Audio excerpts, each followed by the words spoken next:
Cavalier faithful, welcome back on into the Cleveland Pulse YouTube channel. Our Cleveland Cavaliers are 50-10 through 60 regular season games. And I'll be the first one to say this. We're a channel, we're a YouTube channel, we're a Twitter X page of transparency. I had no idea they were going to be this good. This is coming from somebody who in the preseason ranked them to finish 5th in the East. I knew they would be good. I knew that Atkinson would bring a new mantra, a new philosophy to this Cleveland Cavaliers roster and the lineups. I admitted all that. Kenny Atkinson was my preferred guy.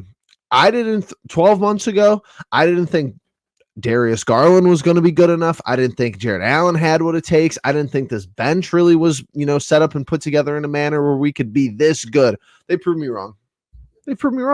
10 times over. It's been incredible. It has been one of the most pleasurable Cavs regular season viewing experiences my entire life.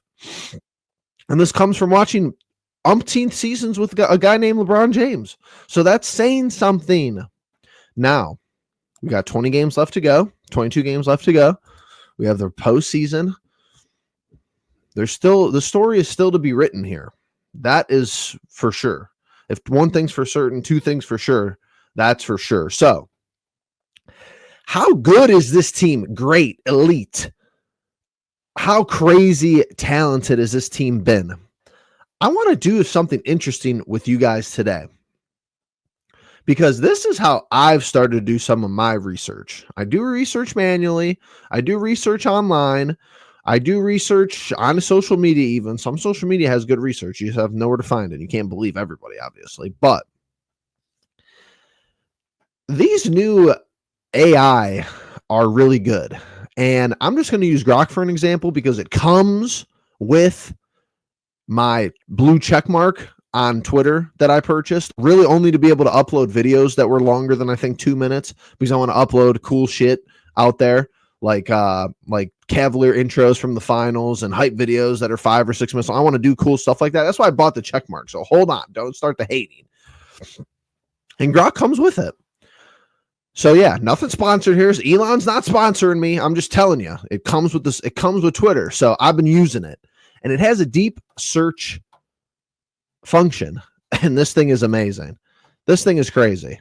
So I'm gonna take you through just some of the things I've been thinking about asking it all morning, and just make it into an upload. So just follow along with me. Make sure you're hitting that like button. Make sure you subscribe down below. Comment. What question should we ask about Grok next? Should I do one about the Browns? Should I do one about individual players? What do we want to do as far as working with this AI? But I think it's interesting because let's start with this. The Cavs are on a 10-game winning streak, I think. Can you show me the scores for all 10 of those wins in a row? Now, I'm starting kind of basic. Like, could I go and find this information? Obviously, I could go and look, and it'll be on ESPN. It'll be on NBA Reference. But I'm just getting you guys warmed up as far as, how this function works and how I've been using this to really digest and diagnose the Cavs. I've been asking it all sorts of questions. What are the Cavs' biggest weakness? What are the Cavs' biggest strength? Who do you think has to be the X factor in a playoff series if they want to go all the way, if they want to win the NBA Finals? And you'll see this thing will sit here and think, but man, the Cleveland Cavaliers have been something special. They won a game last night. Against the Portland Trail Blazers, where there was 52 personal fouls called by, that's the craziest, or 52 or 53.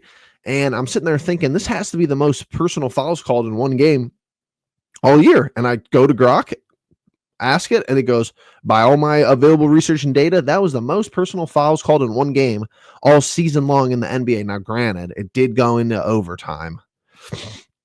So you might have got a couple more fouls there. I don't actually know how many fouls they called in overtime, but it did go into an extra quarter, or at least part of a quarter. So that's something you have to take in consideration. But those refs were absolutely atrocious yesterday. That's really all I have to say. They were so bad. Get in there and make it about yourself.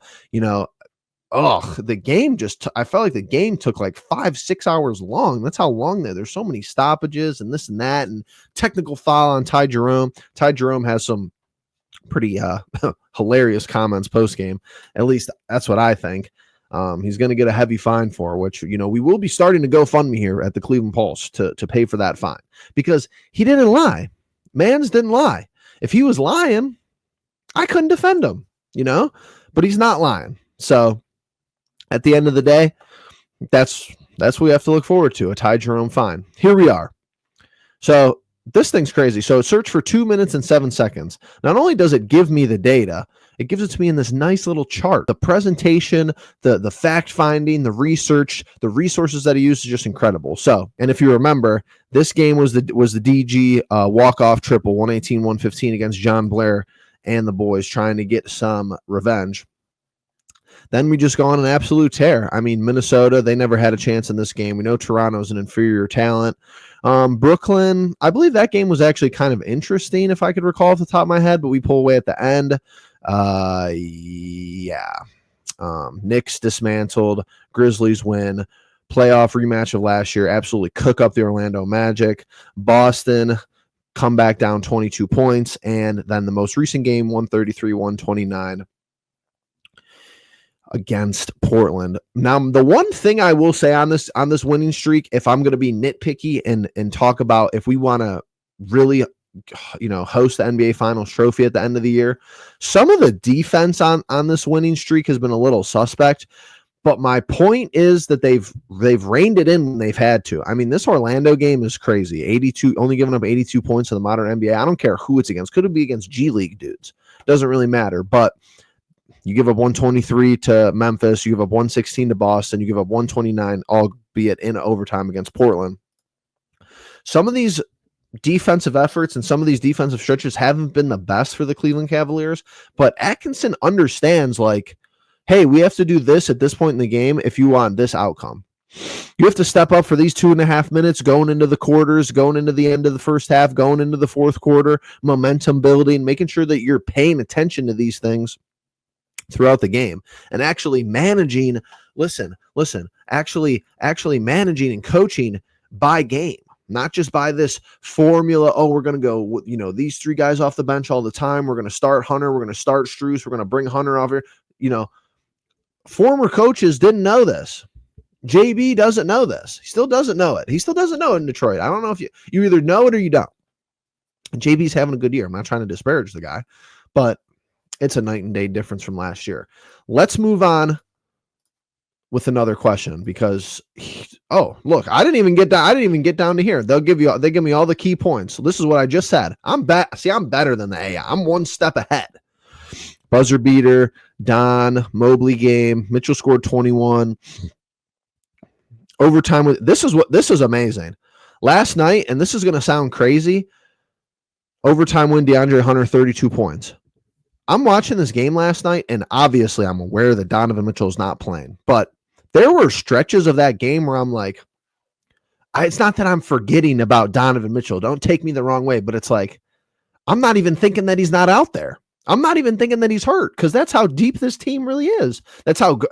And when I say deep, I mean actually the first 3 or 4 guys off the bench are actually really good. Deep doesn't necessarily mean your 10, 11 guys who are average, or your first 5 off the bench are average. You could be deep if your first 3 or 4 guys off the bench are all 6 man of the year candidates, and 2 of them are Ty Jerome and DeAndre Hunter. So that, there's multiple ways to be deep, but yeah, I mean, just talk about a crazy run. Now, what I want to hear next is, what was the Cavaliers' average winning margin in this 10-game winning streak? We're going to ask it this question. Then I think I'm going to ask it one more question. Then we're going to wrap up. If you guys like this style of video, like I said, hit the like button. If it gets likes, if it gets views, if we get subscribers from it, I'll keep running stuff like this. You want to do a deep dive about Darius Garland. You want to do a deep dive about the season Ty Jerome is having. You want to talk about the weaknesses, the strengths. How does the algorithm from the AI go online and research topics and come back and say, if I were the opposing team, this is how I would stop the Cavs. And look, here we are. The Cavs' 10-game winning streak includes the following scores. Okay, we already seen this. Okay, here we are up here. Key points. It seems likely that the Cavs' average winning margin during their 10-game winning streak is 16.4 points per game, based on recent game results. These aren't close games, guys. Over 10 games that you win all of them, to win each game by at least 16 and a half points, these are not close games. These are blowouts. Against some bad teams, sure. Against some average teams, sure. Against some good teams, cream of the crop in the league, the Knicks, the Grizzlies, sure. It's been impressive. It's been absolutely amazing. And this isn't even the best winning streak of the year. Imagine before the season started, pre-October. Somebody comes up to you. Some guy comes back from a time machine. The portal warps in front of you. Some guy walks through. He goes, "You a Cavs fan?" "Yeah, love the Cavs. Grew up on them. Love them."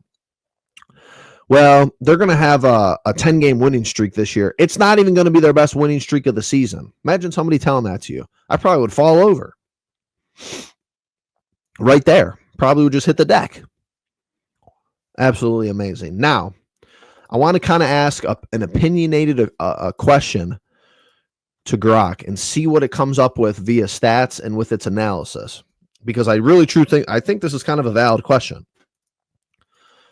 Are the Cleveland Cavaliers the best statistical? Can't spell that word. That's a tough word to spell. Statistical offensive team in the history of the NBA. I just want to see what it says, because I think there's an argument. I think there's an inside argument for it to say yes. I don't know if it's going to say yes. Like I said, I haven't tried these prompts before. I'm trying these prompts with you for the first time now, because I want you guys to experience kind of the firepower of this thing. I mean, look at it. Look at it thinking.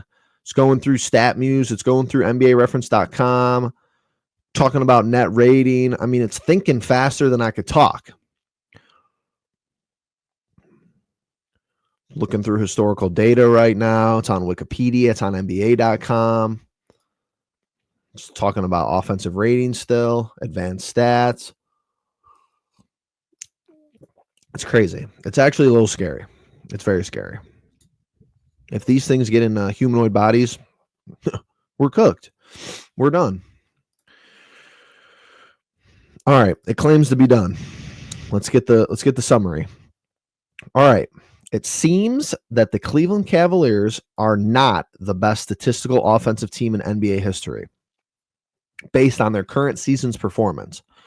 Their offensive rating of 122.8 is high, but falls short of the historical high of 123.2 by Boston a year ago. Okay.